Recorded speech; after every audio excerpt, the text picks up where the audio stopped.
رکھ دیا کرتا تھا۔ حضور کی نظر پڑی، فرمایا فاروق یہ تو تیرا ماما معلوم ہوتا ہے۔ عرض کیا میرے آقا، فرمایا فاروق یہ تو تیرا ماما معلوم ہوتا ہے۔ عرض کیا میرے آقا جب تک آپ سے نہیں جڑی تھی وہ مامے نامے تھے، جب آپ سے جڑ گئی ہے جو تیرا ہے وہ میرا ہے، جو تیرا نہیں وہ میرا نہیں۔ کائے کی رشتے داری، کائے کی تعلق داری، جو دین کا دشمن ہے، جو قرآن کا دشمن ہے، جو اسلام اور ایمان کا دشمن ہے، وہ کس قسم کی رشتے داری ہے؟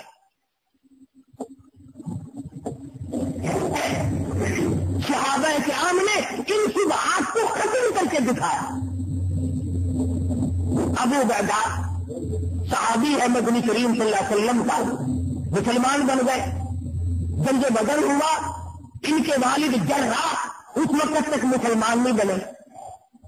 ذرا توجہ کرنا، اگر سے جراح بعد میں تو مسلمان بنے، صحابی کو اب میدان میں آ کر مسلمانوں کو للکارا۔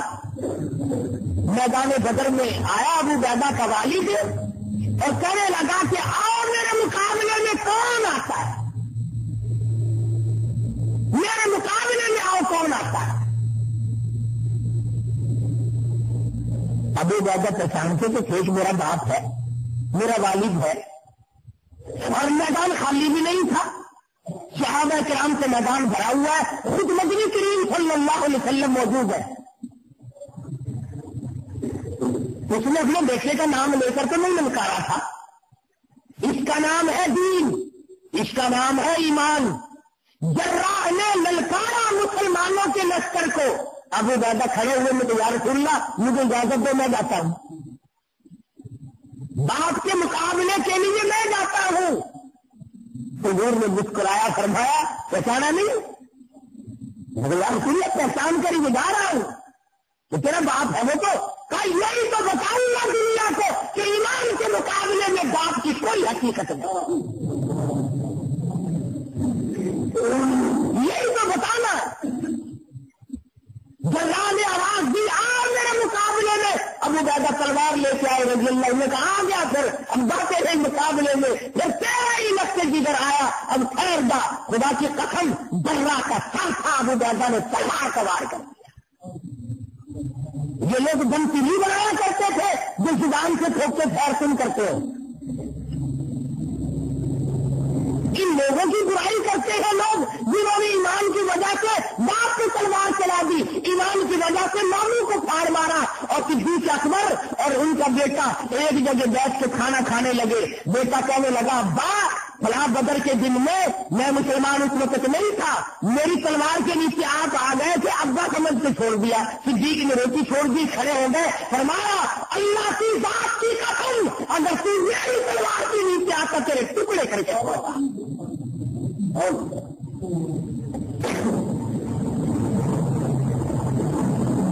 یہ تو اسلام کی جان تھے صحابہ، اسلام کی جڑ ہے مدنی کریم صلی اللہ علیہ وسلم کے جتنے دیوانے ہیں۔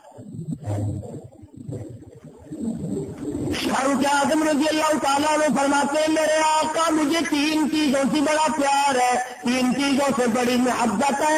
سب سے پہلی چیز یہ ہے کہ نیکیوں کا حکم کرتا رہوں، لوگوں کو نیکیوں کے لیے آمادہ کرتا رہوں، اچھائی کراتا رہوں، وَتَنْهَوْنَ عَنِ الْمُنْكَرِ لوگوں کو برائی سے منع کرتا چلا جاؤں۔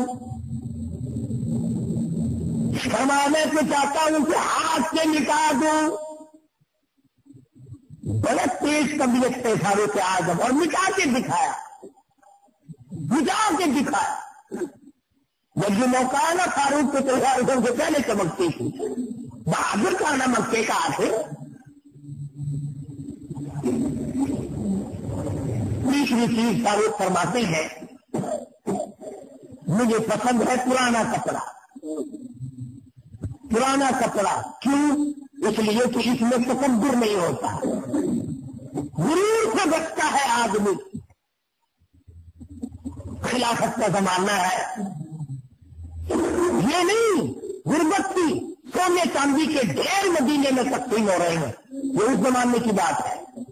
بحرین سے سننا کیسر و کسرا کے خزانے को देखे, शहंशाह रूम का ताज फारूक की ठोकरों में पड़ा हुआ लोगों ने देखा। बड़े बड़े बादशाहों के ताज रूले फारूक की ठोकरों में।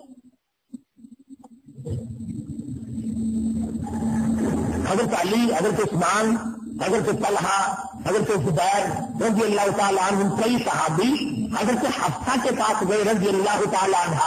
फारूक की बेटी है, इमामुल अंबिया की घरवाली है। कहा हफ्सा, हमारी तो हिम्मत नहीं पड़ती, हमारी तो जरूरत नहीं होती, तेरे अब्बा ने क्या हाल कर रखा है अपना। दूसरे मुल्कों के बादशाह आते हैं, वजीर आते हैं, बड़े बड़े सफीर आते हैं, ये एक दुर्वेश बड़ा बैठा पेवंग लगे हुए कपड़ों में, खुदा के लिए तुम कहो कुछ अपनी हालत बदलने, हमें तो डर लगता है। सैयदा हफ्सा रज़ी अल्लाह तआला अन्हा के पास जब तशरीफ लाए, कहा अब्बा क्या गजब हो गया, अब तो फतूहात बहुत है, मदीने की गलियों में सोना रूपा फिरता है, ये हालत कुछ तब्दील करो थोड़ी बहुती, बड़े बड़े बादशाहों में बैठते हो। फारूक आज़म ने रो दिया, फरमाने लगे हफ्सा तू अपनी ईमानदारी से बता, शहंशाह कायनात मफ़ख़रे मौजूदात हज़रत मुहम्मद रसूलुल्लाह सल्लल्लाहु तआला अलैहि वसल्लम की हालत बयान कर। हज़रत हफ्सा रोने लगी और कहने लगी, काट जबल थी जिसको आधा हुजूर ओढ़ लिया करते थे, आधी को बिछा लिया करते थे। हज़रत हफ्सा फरमाती है, कई मरतबा मैंने जौ की रोटी पका के दी हुजूर के हलक में, कई मरतबा चुभी और वापिस आई। फारूक आज़म रज़ियल्लाहु तआला अन्हु ने रो दिया, और हफ्सा क्या मुझे तू दरबार रिसालत में शर्मिंदा करना चाहती है? अगर तू मुझे उनके नाम बता दे जो तेरे पास सिफारिश करने आए थे, मैं मार मार के उनके चेहरों को बिगाड़ के रख दूंगा। पसंद न किया।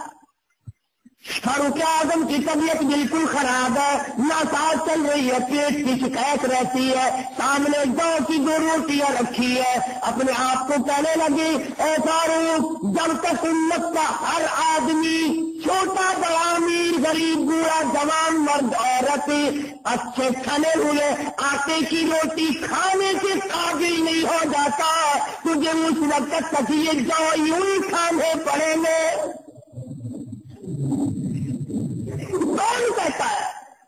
नबी का शुक्र है, बाप 22 लाख मुरब्बा मील का हुक्म रहा है, जिसने काबुल से लेकर तराबलस तक का इलाका फतह करके दिया, जिसकी ठोकरों में सैकड़ों किसरा की ताज उल्टे फिरते हैं, चांदी सोने के ढेर उल्टे फिरते हैं। वो फारूक कहता है कि उस वक्त तक मेरे लिए मैदे की रोटी खाना जायज नहीं, जब तक पूरी दुनिया मुसलमानों में से या कोई काफिर भी क्यों ना हो, मेरी हुकूमत पर रहने वाला, जब तक उसको यही रोटी ना मिले मेरे लिए जायज नहीं।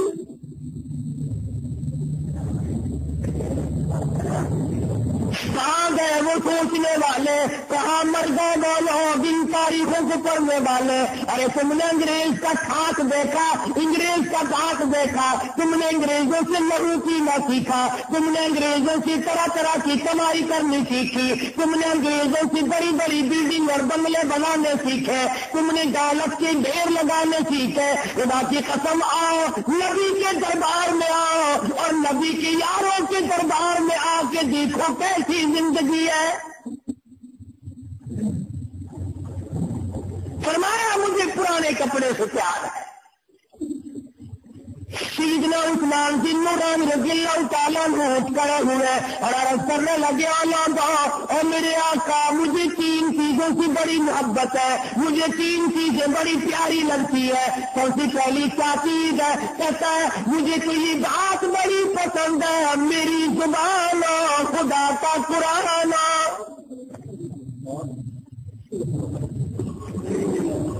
अल्लाह मियां को उस्मान की पसंद को इतना प्यार आया, फरमाया उस्मान जा, आखिरी वक्त में तेरी जुबान होगी, मेरा कुरान होगा।